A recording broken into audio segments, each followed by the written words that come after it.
Yo, what's up? Welcome back to another episode of the Sauce Loaded College Football Saturday. I'm pumping out the videos. This one, we got Michigan State versus Minnesota. Great Big Ten game here. Let's go. Welcome to the Sauce. The Sauce. Sauce. Hey, get the sauce. All right, Michigan State on the road at Minnesota here. Line open up, Michigan State getting 1.5 at home. Early action is all over the Gophers. 91% of the money on Minnesota as of Monday morning. Books react hard to that Minnesota money line, moves from 1.5 to 2.5. And now we're at Michigan State +3. But now that we're at 3, we are seeing some Michigan State money come in. So we'll have to keep an eye on this one. We'll see if it stays at 3. I have a feeling it might drop back down to 2.5. So let's cap this game. If you subscribe to this channel, you already know the first step. We're running the numbers through the spreadsheet. According to the model, the line for this game should be Michigan State minus 4.24. So that's what, 7.5 point lean on Michigan State. All right, let's run through a quick breakdown. And we got two Big Ten teams making their conference debuts here. Minnesota strolls into this game 3-0, undefeated. And to be honest, no one's gotten even close. The closest anyone came to Minnesota was week 1. They won that game 38-0 over New Mexico. I was very big on this Minnesota team entering the season, so obviously that hasn't changed. I mean, they're absolutely steamrolling teams. They just beat Colorado 49-7. Now, the Colorado program has hella problems, of course, but it is a Power 5 school. Have you seen what Mohamed Ibrahim has been doing to defenses this season, by the way? Check this out. So he's second in the country in rushing yards, right? He's got 464 yards and 7 touchdowns rushing already. He's averaging 6.9 yards per carry. Holy shit. Against Colorado, he had 202 yards and 3 touchdowns on 8.8 yards per carry. That dude running the football, Minnesota's offensive line, and 6-year senior Tanner Morgan throwing the ball out of play action. This Gopher team is a problem. So what's the deal with Sparty, man? Do we think Michigan State could give him a game here or what? Well, obviously that Washington game is still fresh in our heads.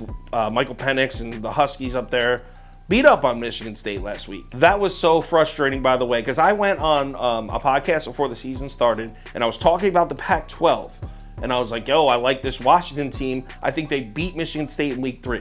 I said that on podcast before the season started.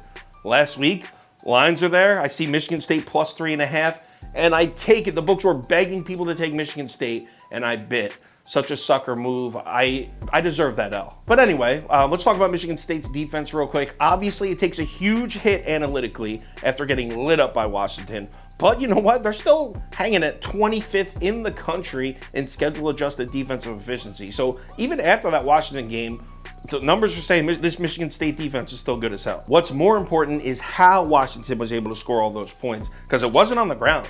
Huskies averaged just 2.6 yards a carry last week against Michigan State. But the downfield passing game with Michael Penix, oh my God. Michael Penix threw for 397 yards and 4 touchdowns, which is exactly the same story we had with the Michigan State defense last year. Tough front 7, impossible to run on, but there's a lot of holes in the secondary. I mean, you can throw the ball downfield at Michigan State. That was the case last year. Looks like that may be the case this year. Now, a lot of people, especially newer college football fans, might be looking at these numbers like, yo, Michigan State can stop the run. Minnesota relies on its run game with Ibrahim. Michigan State can stop this offense. Clearly, they were not watching college football in 2019 when Tanner Morgan was dialing it up. Tanner Morgan was throwing a ton of deep balls in 2019. You remember Rashad Bateman on one side, Tyler Johnson on the other side? You remember that Gopher team? Yeah, that was Tanner Morgan throwing the ball. Just because the program transitioned into a rushing offense doesn't mean he forgot how to throw the deep ball. Tanner Morgan can definitely sling it. I'm definitely on Minnesota here. Nobody can talk me off the Gophers. Definitely on Minnesota.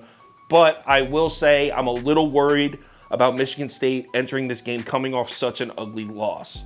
There's always the fear of the bounce back. But I truly believe that Minnesota is the right side, and I don't mind laying a full 3 if I have to. Give me Minnesota -3. Let's lock that in. If anything changes with that pick, I will let you know on Twitter, so give me a follow there if you're interested. Also, if you're interested in the full Saturday ticket that I do, bet of the day, underdogs of the day, top 7 bets, and parlays of the day, if you're interested in that, make sure you visit KyleKirms.com or download the Sauce Network app. College Football Saturday, Week 4. Let's dig in. Let's bring in some money. I'll talk to you on Twitter.